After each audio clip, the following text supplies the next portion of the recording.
And those are some of the headlines. This is Democracy Now!, democracynow.org, The War and Peace Report. I'm Amy Goodman.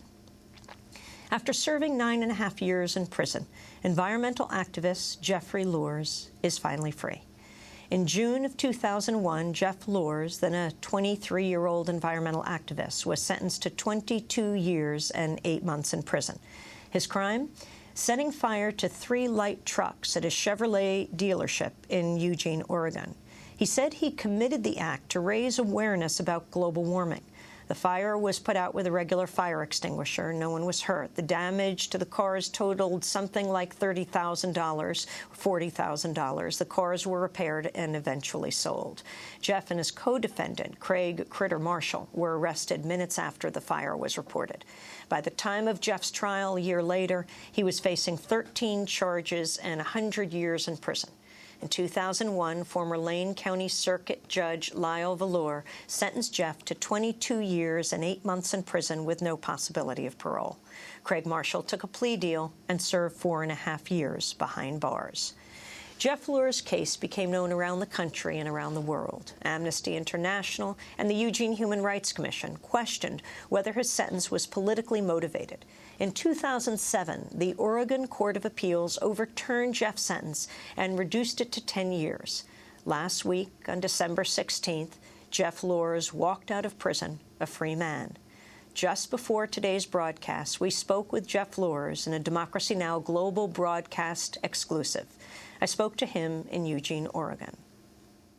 Jeff, welcome to Democracy Now! I wanted to start by asking you how it feels to be free. It's a bit of an adjustment, going from being stuck in a small cage to having run of the entire world at the moment. It's nice. Your reflections right now, I mean, how long have you been out at this point? A week. And what have you been able to do in this week? I've been able to spend a lot of time with my family, friends that I haven't seen in a really long time. I've been fortunate enough to be able to get out into the forest and start hiking again and just reconnecting with all the experiences that I haven't had for 9.5 years.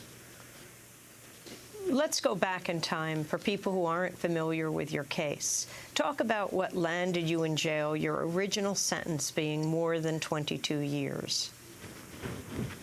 Well, in June 2000, I and my co-defendant, Craig Marshall, set fire to 3 trucks at Romania Chevrolet that resulted in my incarceration and conviction for arson, resulting in 22 years and 8 months in prison. He plea bargained and served something like 4.5 years? Yeah, he was offered a non-cooperation deal to take 5 years, and he was released after 4.5. Why didn't you do the same? Why didn't you plea bargain? You weren't contesting what happened that you had set fire to these 3. Would you call them SUVs? They were actually light trucks. But the difference is Craig's offer was for conspiracy. They wanted me to plead guilty to intending to cause physical harm to another person. And for years, the FBI had been trying to show that environmental activists were terrorists, and I didn't want to give them a victory by pleading to intent to harm someone. I chose to fight that all the way. And you went before you chose a non-jury trial? Yes.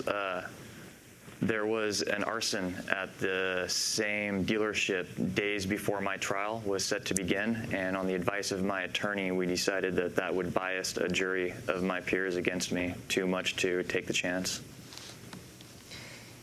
On reflection, do you think you should have plea bargained?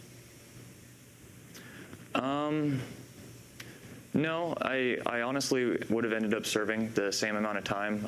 My final plea bargain was for 10 years, and I feel that taking it to trial and serving the time that I did has been more beneficial to my struggle and my personal life.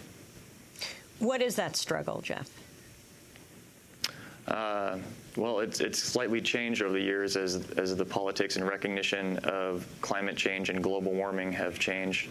But I was heavily active in forest defense in the late 90s and in 2000, and that carried over into wanting to protect the larger environment and bring attention to global warming and climate change at a time when there wasn't much news about it and it wasn't really in the public spectrum. When you talk about forest defense, explain what you did in the late 90s and in 2000. Explain, for example, tree sitting. Yeah, I and a small group of friends helped establish the Fall Creek Tree Sit just outside of Eugene, Oregon in 1998. And it grew into one of the longest tree sitting campaigns that the United States has seen. Ultimately, it resulted in saving 96 acres of old-growth forest. That campaign was really instrumental in building an environmental movement here in the Northwest. You actually sit in the trees. Explain what a tree sit is for people outside the Northwest. Basically, it's a small piece of plywood suspended through ropes at the top of a tree. They tend to be several hundred feet high, connected by ropes to other tree sits so that you never have to touch the ground in order to get around or defend the forest. And you live there 24/7. Sometimes some campaigns will have a single sitter that will stay throughout, such as someone like Julia Butterfly. Other campaigns will cycle their sitters, so there's constantly someone fresh, able to move around and defend the forest. So how did you go from tree sitting to setting fire to these light trucks at the car dealership? I was active in civil disobedience and direct action for many years, and didn't see it being as fruitful as I felt that it should be. Through my encounters with law enforcement, I saw that there was a lot of deceit and deception in the manner in which they dealt with protesters and sweeping aside any type of redress of grievance. And ultimately, I decided that it was better to make a media spectacle to get my message across and draw attention to issues that I felt are incredibly important and affect every human being on this planet. And so why did you target this car dealership? What exactly did it mean to you? It was twofold.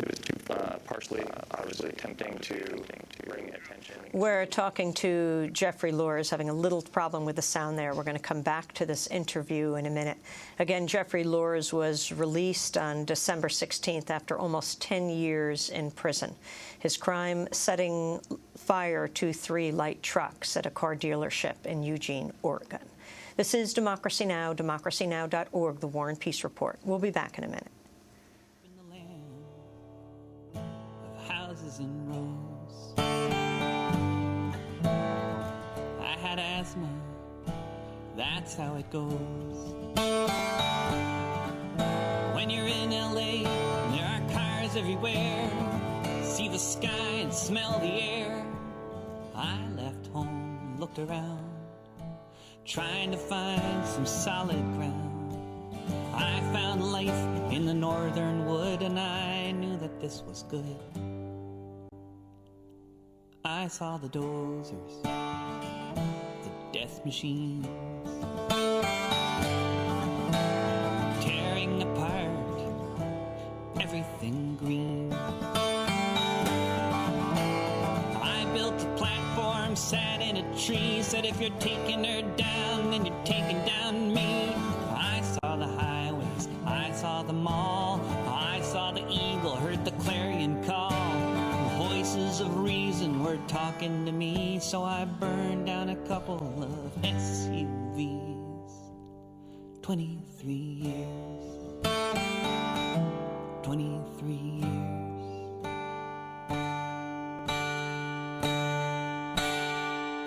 Among the words and the deeds in the war for the West, a chapter was written, and I was the test. To shut us all up and and drive us apart. All who have life and love in our hearts, the judge did the math.